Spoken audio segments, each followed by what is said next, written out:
Nabuntis ko ang babaeng hindi naman kagandahan, pero totoo pala talagang ang pagmamahal ay kusang natutunan. Dear Ate Bine, tawagin mo na lang akong Rodencio, 35 years old, at kinasal sa babaeng hindi ko inaasahan. Ito ay isang kwento na makapagbibigay inspirasyon sa mga lalaking panlabas na anyo lamang ang tinitignan sa isang babae.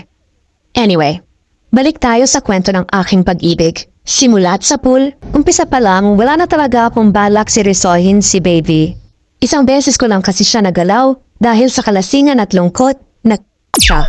Kakatapos lang kasi ng relasyon ko noon, kaya siguro naging mahina ako sa tukso. Makalipas ang ilang linggo, nalaman kong buntis siya. Hindi ko akalain na ganito kabilis ang epekto ng isang gabi ng pagkakamali. Hindi ko siya mahal, pero ayokong maging irresponsableng tao. Alam ko sa sarili ko na may paninindigan ako, kaya pinanindigan ko ang sitwasyon. Pinakasalan ko siya kahit sa loob-loob ko, alam kong hindi ito ang buhay na inaasam ko. Pagkatapos ng aming kasal, ilang linggo pa ang lumipas, bago ulit may nangyaring sa ikalawang pagkakataon. At tulad ng una, dahil din ito sa kalasingan ko. Napagtanto kong parang wala pa ring pagbabago sa nararamdaman ko. Hindi ko pa rin siya mahal. Hindi ko maalis sa isip ko ang kanyang pisikal na anyo. Hindi siya maganda dahil ang kanyang isang mata ay duling. Wala akong nararamdamang attraction sa kanya at sa tuwing iniisip ko ang dati kong mga nakarelasyon, lalo lang lumalalim ang panghihinayang ko sa mga desisyon ko sa buhay. Ngunit sa kabila ng lahat ng iyon, napakabait ni baby. Hindi ko maitatangging siya ang nag-aalaga sa aming pamilya ng buong puso. Magaling siya sa lahat ng gawaing bahay.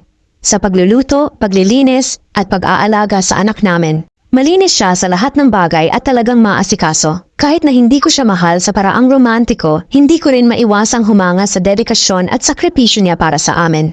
Isang gabi, habang nakahiga ako sa kama, napaisip ako. Nakatingin ako sa kisame, sinusubukan kong timbangin ang lahat ng nangyayari. Paano kung tama ang desisyon kong pakasalan siya? Paano kung ang pagmamahal ay natutunan at hindi palaging nararamdaman agad? Kinabukasan, nagising ako sa amoy ng paborito kong sinangag at tuyo habang ang anak namin ay tahimik na natutulog sa kanyang kuna.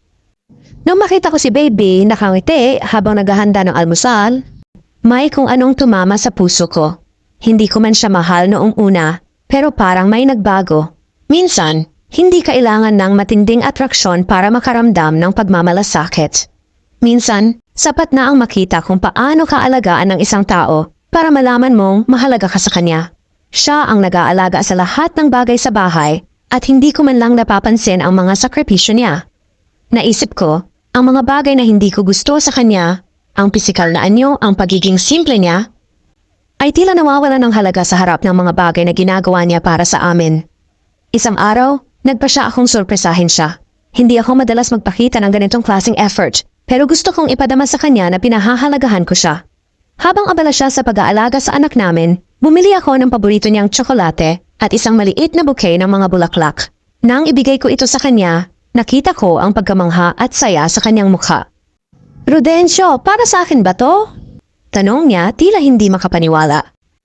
Yes, of course! Gusto ko nang magpasalamat sa lahat ng ginagawa mo para sa amin. Sagot ko, hindi ako sanay sa mga ganitong kilos, pero alam kong kailangan kong simulan ang pagpapakita ng pagmamalasakit. Nakita ko ang luha sa kanyang mga mata. Habang niyakap niya ako, napagtanto ko na ang mga maliliit na bagay, mga simpleng kilos ng pagmamalasakit, ay maaaring magtulay ng puwang sa pagitan namin. Unti-unti natutunan ko rin tingnan si baby hindi lang bilang ina ng anak ko, kundi bilang isang taong may sariling halaga. Natutunan ko ring mahalin si baby nang hindi ko inaasahan. Hindi ito ang klase ng pagmamahal na napapanood sa mga pelikula o nababasa sa mga nobela. Ito ay isang pagmamahal na nahubog ng panahon, ng mga sakripisyo, at ng mga maliliit na bagay na araw-araw niyang ginagawa para sa amin. Ngayong may anak na kami, alam kong mas kailangan kong maging mas responsible, hindi lang bilang ama, kundi bilang asawa.